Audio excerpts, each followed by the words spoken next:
In the land of Canaan, Dinah, the beloved daughter of Jacob and Leah, ventured out to meet the daughters of the land. She was seen by Shechem, the prince, who desired her and wronged her grievously. After this act, Shechem's heart was moved deeply by Dinah, and he urged his father Hamor to arrange for Dinah to be his wife. When Jacob, Dinah's father, heard of the disgrace done to his daughter, he waited in sorrow, pondering the matter until Dinah's brothers returned from tending the flocks. The sons of Jacob were filled with wrath and grief when they learned what had happened.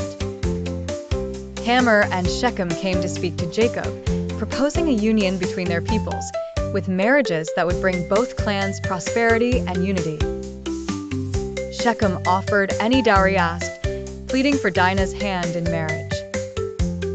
However, the sons of Jacob, harboring anger and pain, devised a deceitful answer. They agreed to the union only if every male in Shechem city would be circumcised, as was the custom of Jacob's family. Seeing hope for unity and riches, Hamor and Shechem convinced all the men of their city to comply. But while the men of Shechem recovered in weakness from the rite of circumcision, Simeon and Levi, brothers of Dinah, acted in fury. They took up their swords and struck down every male, including Hamor and Shechem, rescuing their sister.